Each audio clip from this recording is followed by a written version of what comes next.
let me just pick up on the NLEX-SLEX connector. Why is it such an important project for you? You can approach it on an economic basis. It fosters more efficient transportation of goods and services between the north and the south. No, you do not have to factor in. I'm sure that it's a major negative factor when you're deciding to become a tourist. Kaya I'm from Tarlac. I want to go to a beach. We don't have beaches in Tarlac. So my choice would be normally Pangasinan or La Union. Suddenly the beaches of Pangasinan, of Batangas, and to a degree, even those in Oriental Mindoro and so on and so forth, become that much closer.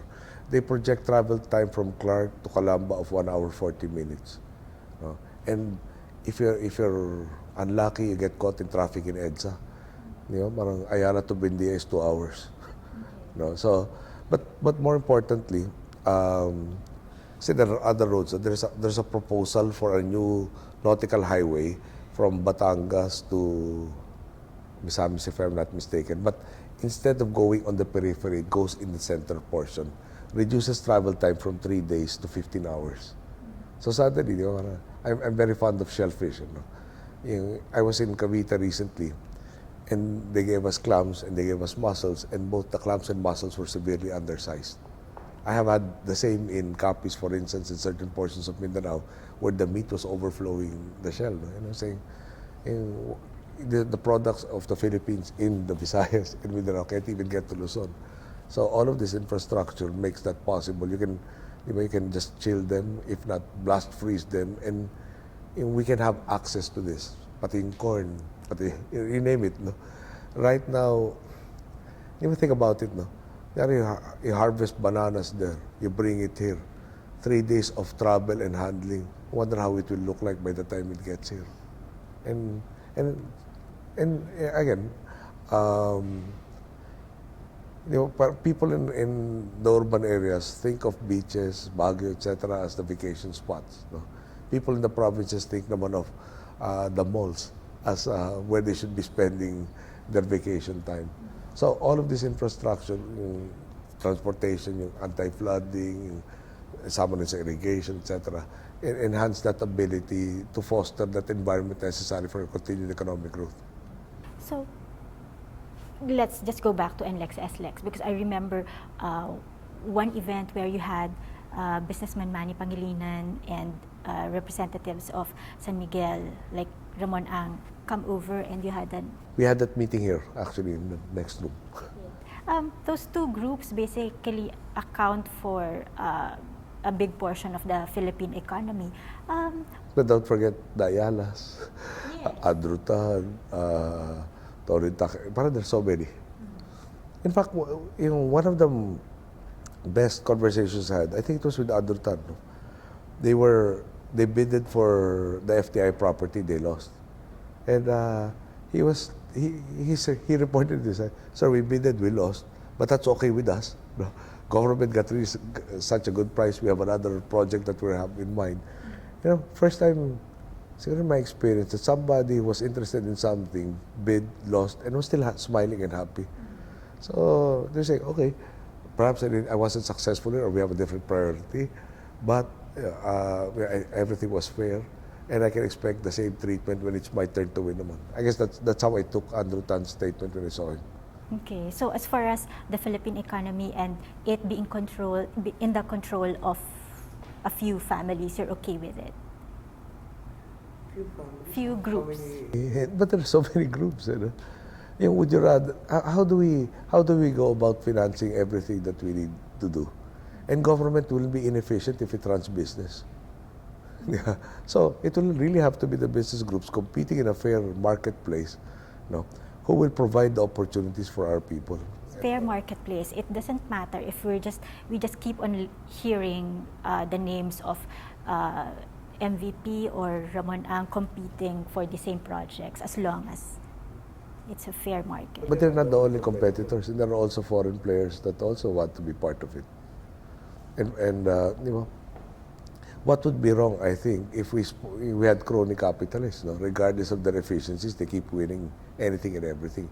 And I don't think there's been any allegation that we favored one group over another. And in fact,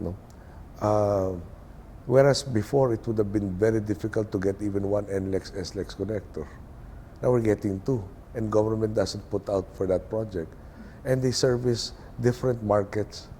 No? So doesn't that redound to everybody's benefit? And if they're confident that they will make a return on their investment, no, what logic would dictate that says, no, no thank you, because you have so many other projects? Sir Chacha, do you want that pushed through during your term? In fact, I've taken the opposite position. So I'm still waiting for the reports from NEDA and the head of the economic cluster, Secretary Purisima. But the initial thoughts were, for instance, you conduct surveys. They tell us that Chacha is at the most parang 7th in the list of 10, 7th priority. They talk about the red tape, corruption, policies, infrastructure, etc., cost of electricity, as more pressing concerns. Just offhand, and perhaps this is very simplistic, there are arguments that say the inability to own land by foreigners is a major negative factor in our growth. So, China is the biggest growing economy for the last 10 years, and you only have long-term leases. You cannot own land. Vietnam was the darling for such a long time also has the same policy. You cannot own land. So that doesn't seem to be an argument borne out by the facts. But just to be fair, I have an open mind about it. I asked both the NEDA Director General and again Secretary Purisima to come up with parang inventory of all the studies that whether support or does not support the necessity for having charter change as a growth factor. But at the most, theoretically it may help, no? But I think a lot of the feedback that I'm getting is it is not necessary.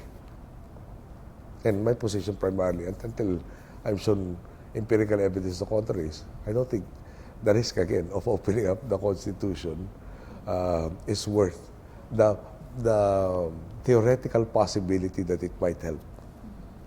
No.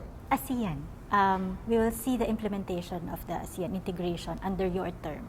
What are you looking forward to and your biggest concerns about it?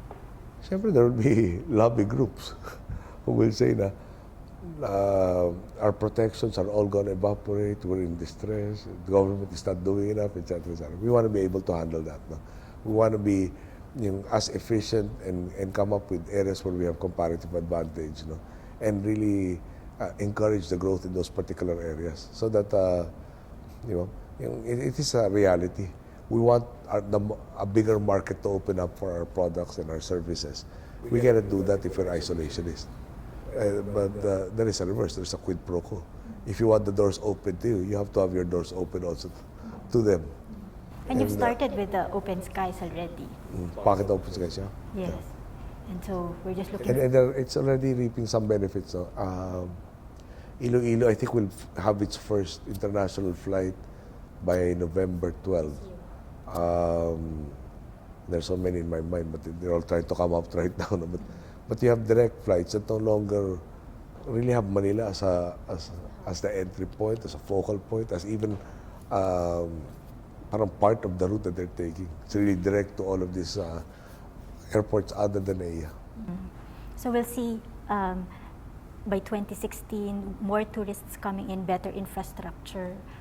The projection is, initially it was 6 million. When Secretary Jimenez came into the picture, he said, that seems to be too small a target. And he says, 10 million. But the infrastructure has to be there. NAIA is close to saturation. And it's the primary international hub. No? Therefore, we are investing heavily in so many airports. The one in Cagayan de Oro, Laguindingan, Bacolod for Tarmac, Puerto Princesa, Caticlan, etc., etc., etc. Seen any administration very focused on airports as we do now. Sir, I'm just interested. Who's your favorite CEO? Favorite? Wala naman siguro favorite. Or who do you look up to as far as leaders in the corporate world is concerned? Siguro, I can deal with all of them. No, they are so, they're also successful, but if they had such an arrogant disposition, I would find it difficult to converse with them. But I think I've promoted an atmosphere where there can be that really exchange of ideas. But if I were to single out, siguro si Tony Takyaktung, no, would be one of them. Yeah. Look at how humble he is. No, he starts out with 2 ice cream parlors or 1, and parang you name the franchise. You know, the food franchise is there. I don't know if it's a joke, no, but the price that they pay for chicken, for instance, affects the market price for chicken. But you don't see him grandstanding. You see CSR not as a marketing tool, but as a real endeavor on their part. You see you see so many things. What about the levels of, say, Sir Steve Jobs, global corporate leaders who have an impact not just on the company but the economy? My profession, I've had to look at leaders in a different field, no? Like Nelson Mandela, like yeah, John F. Kennedy, so on and so forth. But it's a business, basically. When you mentioned Tony, no, he's Filipino through and through. He's infinitely tied to the growth of the Philippines. He's committed to it, and he's not somebody who just wants to extract. Siguro is the in the late 80s, early 90s, yung mga corporate traders who buy a company to break it up. He's the complete opposite. He really builds, and so many of them are also in that aspect. And then we go on a foreign trip, and we have a business delegation with us. No, you can see their commitment towards really promoting the Philippines and really expanding our horizons even further. Okay. So, one of the things we've heard that you do to relax after a long day is listen to music. We're just wondering, what's in your playlist? I have several playlists, mga 15 yata of them. Depends, no? When I was younger and you listen to classical music, parang, wow, it's so old. Pero now, there are times that I find it relaxing. First time I really heard it was when my father was incarcerated and he was playing the ballets on Swan Lake, amongst others. Siyempre, the usual list of suspects, yung 1812 Overture by Tchaikovsky, yung Bolero, and so on and so forth.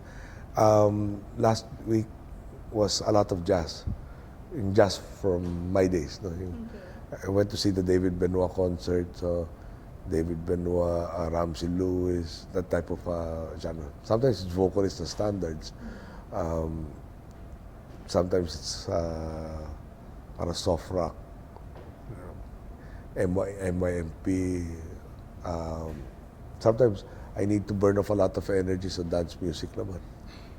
It really depends on parang the mood, what I need. I need to waken up, I need to slow down, I need to forget some problem that was not, parang not finished. The solution wasn't finished yet, or wasn't ready for prime time. Or just to distract, to remember some easier period in my life. Minsan, like anybody else, nagsisentry ko minsan, sentry ko yung music. Parang I stay alone with pangarap, so it's the companion, whether I'm in a vehicle, on a plane, the house. Do you like gadgets too? Yes, not as much as when I was younger. Thank you again for joining us. Yes, thank you. Congratulations. You've been watching a special edition of Talk Thursday with President Benigno Aquino. This is Lala Rimando. Thank you for joining us.